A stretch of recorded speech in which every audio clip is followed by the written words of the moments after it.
Este audiolibro transformará la forma en que ves el mundo. Hoy os traemos maestría. En algún punto de la vida, quizá en la infancia o en un instante de lucidez en la adultez, aparece una sensación que no todos se atreven a escuchar. Una inquietud interna que nos empuja hacia algo más grande, más auténtico, más nuestro. No es solo una pasión. Es un llamado. Robert Greene lo identifica como el primer indicio de maestría. La intuición de que estamos hechos para algo más que lo que el mundo espera de nosotros. Vivimos en una cultura de inmediatez, donde se aplaude lo rápido, lo visible, lo espectacular. Pero la maestría, la verdadera maestría, no tiene atajos. Es un camino profundo, lento, muchas veces invisible, pero absolutamente transformador. Es el arte de convertir una vocación en una forma de vida, de trascender lo mediocre y alcanzar el dominio completo de un campo, una disciplina o un arte. En este contexto, maestría no es simplemente un libro sobre habilidades o éxito. Es una guía para regresar a lo esencial de lo que significa convertirse en alguien verdaderamente poderoso, no por lo que tiene, sino por lo que es capaz de crear, comprender y transformar. Y todo comienza con una elección. Dejar de vivir distraído para empezar a vivir con intención. Greene plantea que dentro de cada persona existe una energía profunda, una fuerza vital, que sabe con precisión hacia dónde deberíamos dirigirnos. A menudo está oculta bajo las capas de condicionamiento social, miedo o necesidad. Pero no desaparece. Está ahí, esperando ser reconocida. Las personas que alcanzan la maestría no son las más talentosas, sino las que se atrevieron a seguir ese llamado con disciplina y determinación.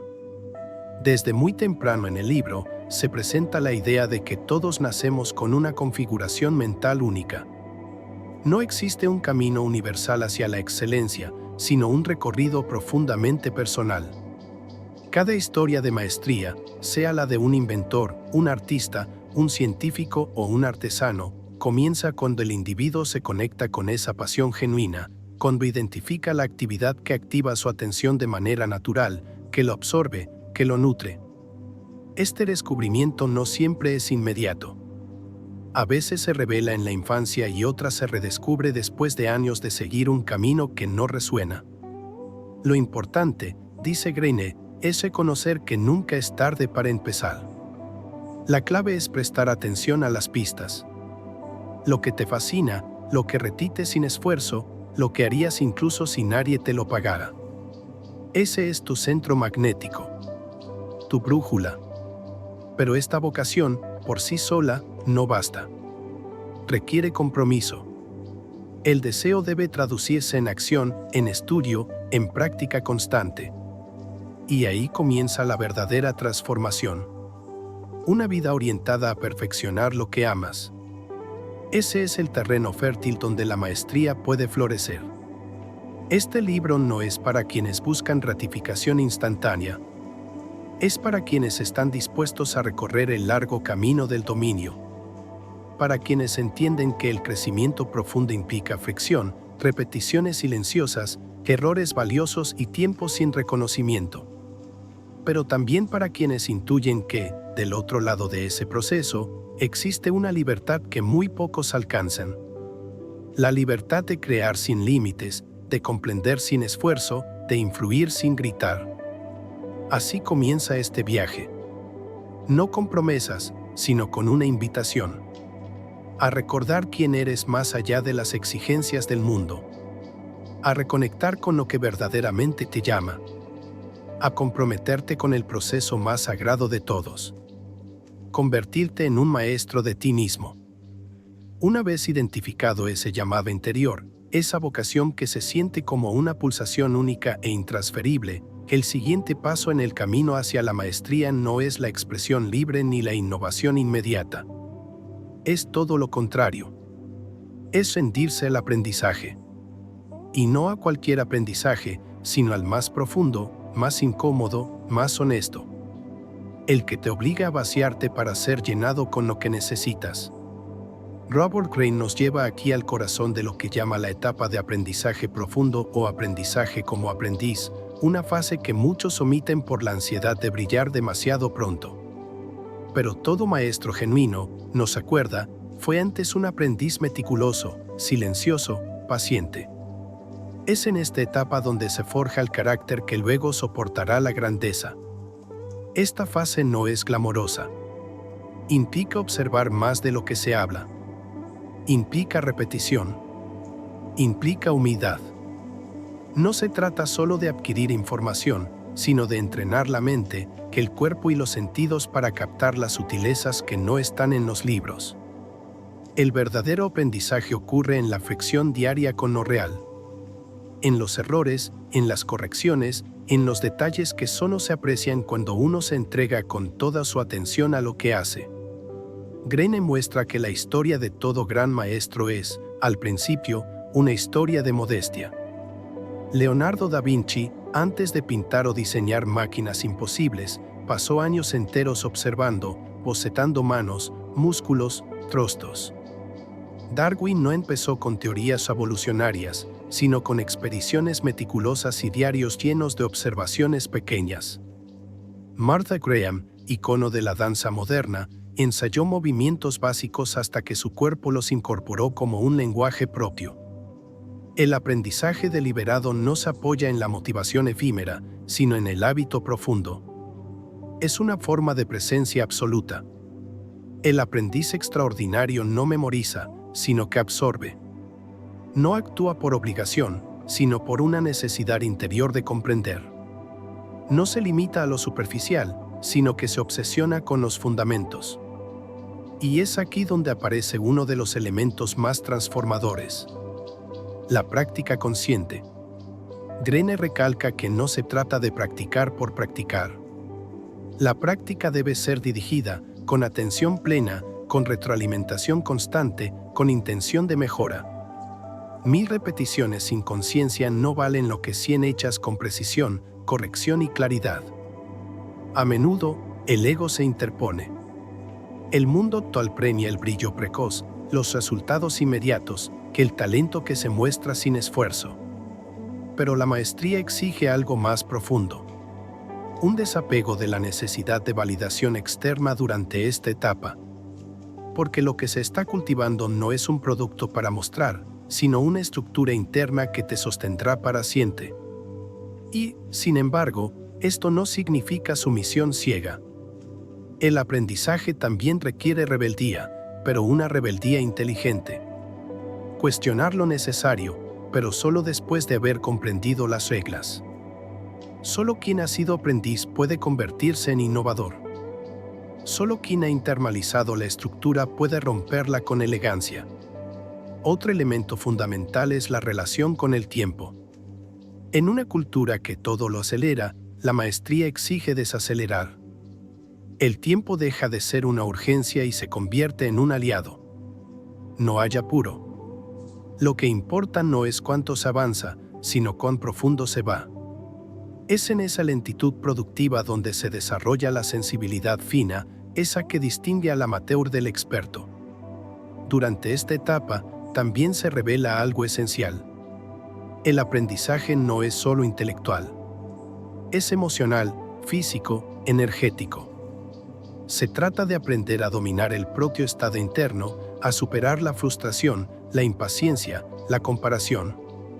Es una educación del alma tanto como de la mente. Y aunque muchas veces se atraviesa en soledad, Greene muestra que el aprendiz sabio sabe rodearse de guías, mentores, pares que lo desafíen. No para recibir respuestas fáciles, sino para afilar su percepción, acelerar su crecimiento, ampliar su perspectiva. El mentor adecuado, no siempre cómodo, pero sí verdadero, puede marcar la diferencia entre un aprendizaje superficial y uno profundo. Así, este capítulo no trata de técnicas ni de tips. Trata de disposición, de carácter, de compromiso con el proceso más olvidado pero más necesario. El de someterse a la transformación sin necesidad de exhibición. Porque quien ha pasado por esta fase con honestidad y entrega, nunca vuelve a ser el mismo. Ha sido templado. Ha aprendido a mirar, a esperar, a actuar con intención. Ha sembrado en su interior la disciplina invisible de quien, sin necesitar aplausos, ya está construyendo grandeza. Tras haber atravesado el terreno silencioso del aprendizaje deliberado, algo comienza a cambiar en el interior del aprendiz. Lo que al principio era técnica, práctica y repetición, empieza a convertirse en algo más fluido, más natural, más personal. Aparece una sensación difícil de explicar. La comprensión profunda que ya no necesita palabras, el movimiento que no requiere pensamiento previo, la decisión que emerge sin vacilación. Es el inicio del terreno más fértil de todos. La creatividad auténtica. Robert Greene describe esta etapa como el despertar del instinto creativo. Y lo hace con una claridad crucial. La creatividad genuina no es un talento caído del cielo, ni una chispa esporádica. Es el resultado de un dominio profundo, de una inmersión tan prolongada y comprometida que el conocimiento se asienta en lo más hondo del ser. Solo entonces se libera la intuición. Solo entonces aparece el maestro. En este punto, la persona ya no imita. Ya no sigue las reglas como algo externo. Se ha convertido en su propio sistema. Ha internalizado los fundamentos al punto de poder modificarlos con elegancia, con claridad, con autoridad. Esta fase no es el final del aprendizaje, sino su expresión más sofisticada. Es la mente extraordinaria que ya no pregunta, sino que crea. Greene nos muestra este proceso con ejemplos fascinantes. Mozart, que fue un prodigio desde niño, no comenzó innovando. Primero absorbió las estructuras de la música clásica hasta convertirlas en una segunda piel. Fue solo entonces que pudo romperlas, que pudo experimentar, que pudo crear sonidos nunca antes oídos sin perder la armonía. Otro ejemplo magistral es el de Freddie Roach, un boxeador convertido en entrenador de leyendas. Pasó años observando peleas, entrenando a los márgenes del ring, afinando su capacidad de leer el cuerpo, el ritmo, la intención de cada golpe. Lo que parecía intuición era, en realidad, una inteligencia corporal tan entrenada que ya no necesitaba pensar para saber. La intuición, entonces, no es un misterio. Es la condensación de miles de microexperiencias integradas por completo. Es saber sin pensar, decidir sin dudar, moverse sin fricción. Y esta mente intuitiva es la base de toda innovación, de toda disrupción, de toda obra original. En este punto, la persona ya no teme equivocarse. El error ha sido resignificado. No como un fallo, sino como una forma refinada de aprendizaje. Cada error se convierte en retroalimentación. Y como ya no se busca aprobación externa, hay libertad para experimentar, para ir más allá de lo aceptado, para desafiar el statu quo. Aquí nace la originalidad, esa palabra tan malinterpretada en tiempos modernos. No es hacer lo que nadie ha hecho por mero ego.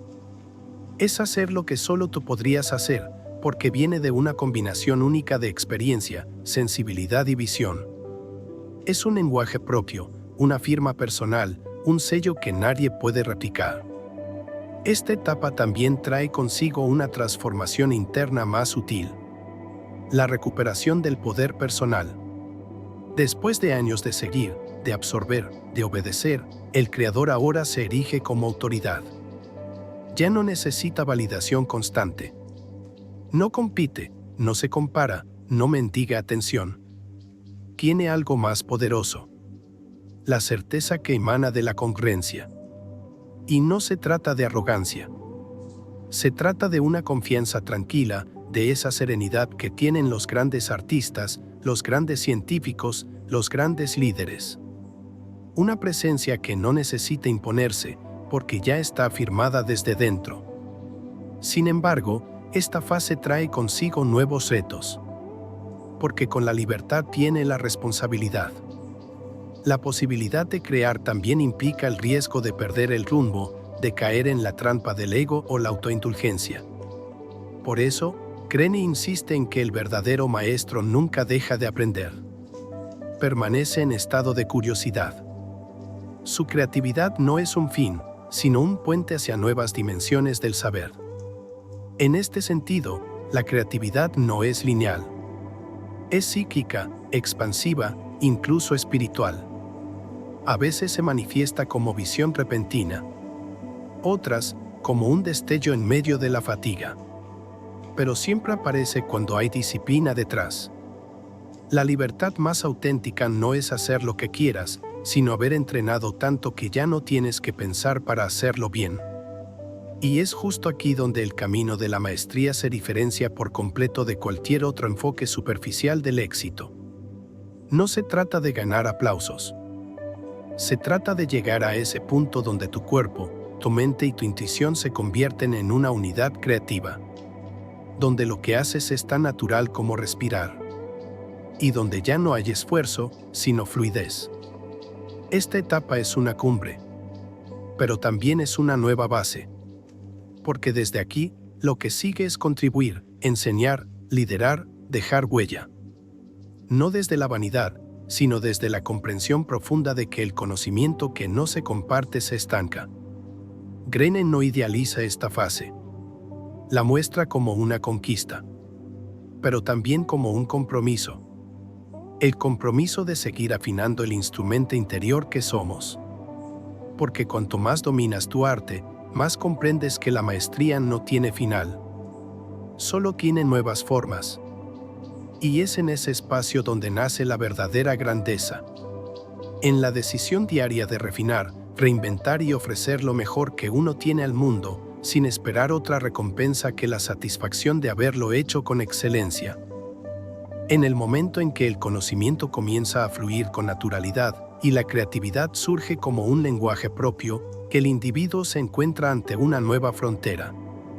Ya no se trata de aprender técnica ni de repetir modelos. Se trata de pulir la propia identidad como creador, de templar la personalidad y, sobre todo, de saber acompañarse en el viaje. Aquí es donde aparece una figura silenciosa pero determinante. El mentor. Robert Greene destaca que ninguna mente maestra crece en soledad absoluta. Puede que el trabajo profundo se haga en silencio, pero el refinamiento, la expansión y la confrontación necesaria del ego requieren otra mirada. El mentor no es simplemente un experto que transmite conocimiento, es un espejo que devuelve con precisión lo que uno aún no ve. A diferencia de un maestro autoritario, el verdadero mentor no impone, sino que despierta. Su poder reside en la observación aguda, en la corrección precisa, en el consejo que incomoda pero que libera. Muchas veces, su rol es menos enseñar y más revelar los límites del aprendiz para que éste los trascienda por sí mismo. Greene no idealiza esta figura. Reconoce que la relación con un mentor puede ser compleja, incluso conflictiva. Porque el ego del aprendiz tiende a resistirse a la crítica, a compararse, a competir. Pero si se supera esa barrera, se accede a uno de los mayores aceleradores del crecimiento. La fricción consciente que pule el diamante. Ejemplos abundan. Charles Darwin encontró en su mentor en Sloan no solo un guía científico, sino alguien que creyó en él antes que nadie. Carl Jung, tras años a la sombra de Freud, debió rebelarse para encontrar su propia voz. Leonardo da Vinci, en el taller de Verrocchio, aprendió a ver más allá de la pintura. En todos los casos, el mentor fue catalizador y frontera, impulso y desafío. Pero no todos tienen acceso inmediato a un mentor directo. Greene sugiere que incluso en ausencia física, los grandes del pasado pueden cumplir ese rol. Estudiar a fondo a alguien admirable, sus métodos, sus errores, su proceso creativo, nos permite modelar su mentalidad. En este sentido, leer biografías, analizar obras maestras o imitar procesos con respeto profundo es también una forma de mentoría silenciosa.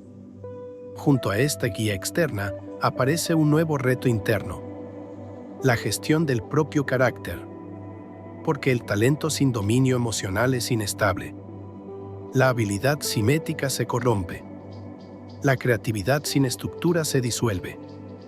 La maestría no es solo técnica. Es madurez, templanza, integridad. Aquí es donde muchos se desvían. El éxito temprano puede inflar el ego. Las críticas pueden sembrar inseguridad. Las comparaciones pueden intoxicar la visión. Por eso, Crane insiste en que el carácter se cultiva como parte esencial de la maestría. Es lo que permite sostener la excelencia sin perder el rumbo, servir sin perder la identidad, brillar sin enceguecerse. Cultivar el carácter implica varias prácticas silenciosas. Autocorrección constante, sin necesidad de ser observado. Aceptación de los límites momentáneos, sin convertirlos en excusas permanentes. Escucha activa de las críticas, sin caer en la reacción automática. Humildad ante el proceso, sin restar valor a lo ya conseguido. Disciplina emocional, para continuar incluso cuando las emociones oscilan. El carácter se convierte en el terreno fértil donde la mente extraordinaria puede sostenerse sin tambalear. Y desde ese centro, la maestría deja de ser una meta personal y comienza a convertirse en una fuerza colectiva. Porque tarde o temprano, quien ha refinado su arte, quien ha sido mentorado y ha cultivado la presencia interna, siente el impulso de compartir. No desde el deber, sino desde una comprensión natural. El conocimiento estancado se marchita, el compartido se multiplica. Aquí comienza la fase en que el aprendiz se convierte en mentor, en que el artista se vuelve maestro, en que el creador se vuelve guía. Este giro transforma el sentido de todo el camino anterior. Ya no se trata solo de brillar. Se trata de iluminar a otros.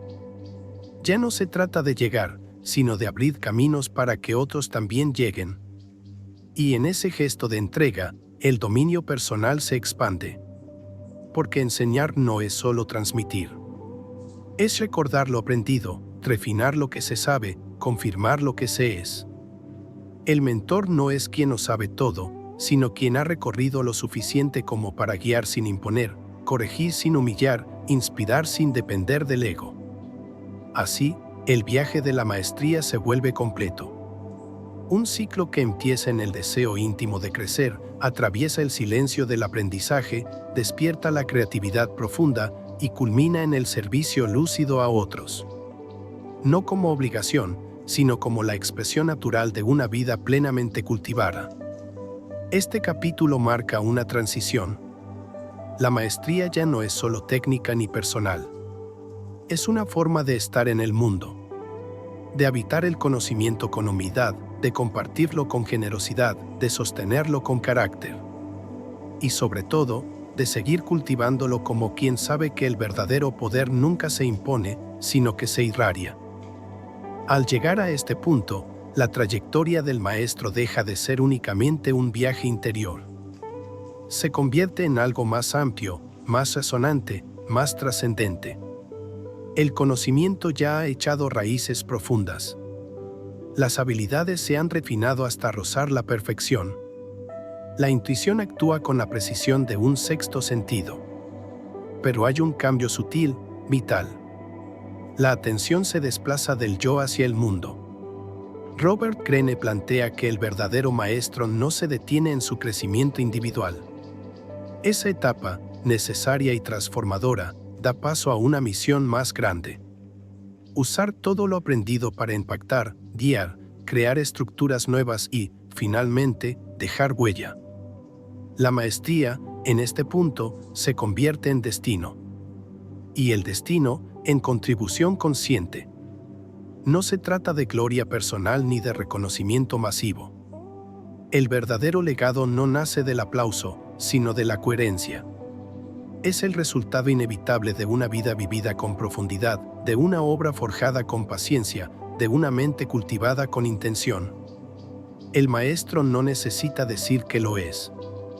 Se reconoce por lo que transforma con su presencia. Este tipo de impacto puede adoptar muchas formas. Puede ser una idea que cambia un campo de estudio. Puede ser un estilo que se convierte en referente. Puede ser una escuela, una empresa, un movimiento.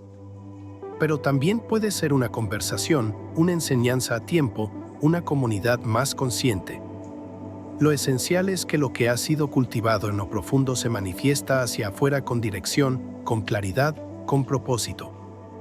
Greene ilustra este punto con ejemplos de figuras que trascendieron su dominio técnico para convertirse en símbolos de transformación. Leonardo da Vinci no solo pintó o diseñó. Integró ciencia, arte, observación y espiritualidad en una visión de mundo radicalmente nueva. Darwin, tras décadas de observación paciente, escribió una teoría que redefiniría la biología y la comprensión humana de la vida. Marie Curie, con un trabajo silencioso y devastadoramente preciso, abrió caminos en la ciencia en un mundo que no esperaba mujeres en los laboratorios. Estos personajes no buscaron poder. Buscaron verdad, precisión, significado. Y su maestría fue tan profunda que terminó cambiando los cimientos mismos de la realidad que los rodeaba. En este punto, el maestro se vuelve también arquitecto. Ya no solo interpreta el mundo, lo rediseña. Tiene la capacidad de ver lo que aún no existe, de anticipar lo que está por emerger, de desafiar lo que parece inamovible. No desde la arrogancia, sino desde la visión. Desde esa lucidez silenciosa que nace cuando alguien ha profundizado tanto en su campo que ve más allá del mapa. Esto, sin embargo, no significa que la duda desaparezca. Al contrario, cuanto más se asciende, más espacio hay para la humildad. Porque cuanto más se sabe, más se comprende lo inmenso que es lo que aún queda por descubrir. La maestría no anula el misterio. Lo honra.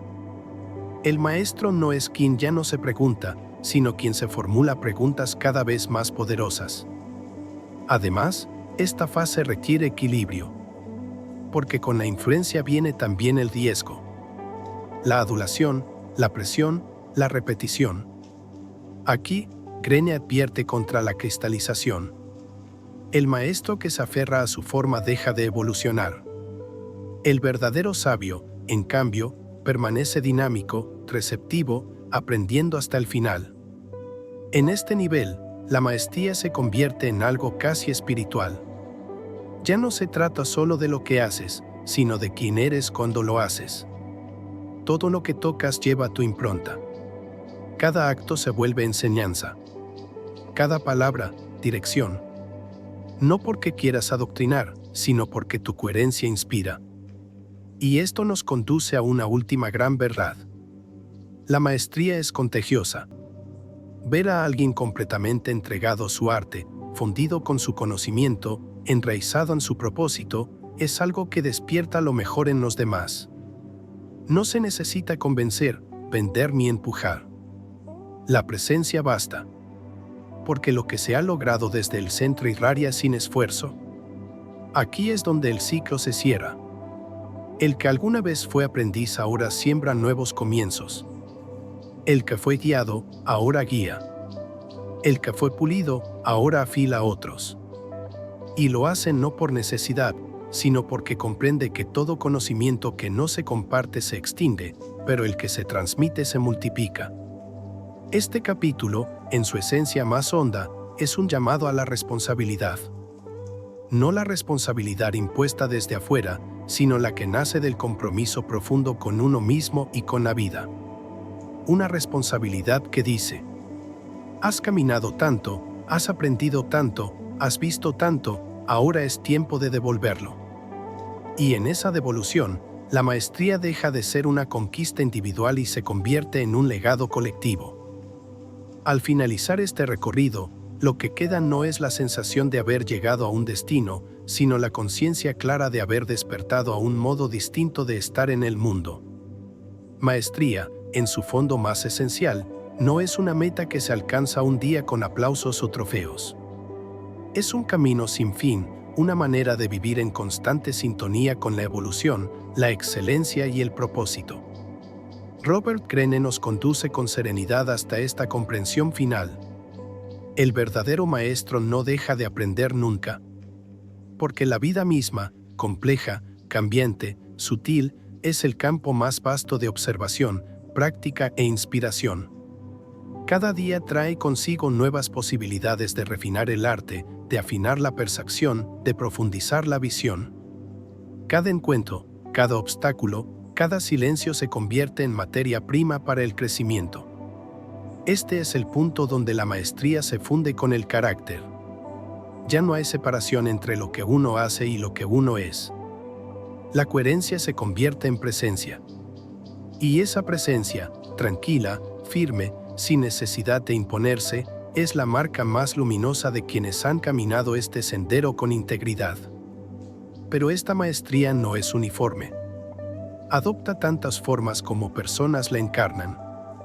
Puede estar en el cirujano que domina su pulso como una sinfonía, en la escultora que ve figuras dormidas en la piedra, en el agricultor que entiende el lenguaje de las estaciones, en el terapeuta que escucha más allá de las palabras, en el padre o la madre que educa con conciencia, en todo aquel que hace de su oficio una expresión honesta de su esencia. La clave está en el compromiso, no con un resultado específico, sino con el proceso de volverse cada vez más consciente, más preciso, más conectado. Y ese compromiso, vivido día a día, sin espectáculo, sin prisa, sin pausa, termina por dar frutos que ningún atajo podría producir. Greene nos acuerda algo fundamental. La maestría no es una línea recta.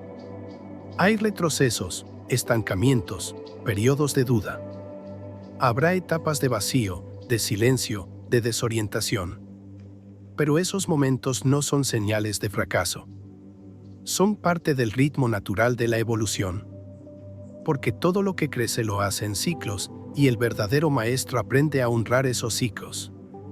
También entendemos aquí que el camino de la maestría no es para todos, al menos no para quienes no estén dispuestos a entregarse. Porque exige renuncia a la distracción fácil, al reconocimiento inmediato, al ego inflado. Exige paciencia, humildad, repetición. Pero a cambio, ofrece algo incomparable. Una vida vivida desde el centro, con profundidad, con impacto, con propósito real. Esta forma de vivir tiene consecuencias que van más allá de la carrera o el arte. Transforma al ser humano. Le da claridad en medio del caos. Le da dirección cuando otros se pierden. Le da fortaleza donde otros flaquean. Porque quien ha pasado por el fuego de su propio dominio, ya no teme al esfuerzo, ni a la crítica, ni a la incertidumbre. Se ha templado.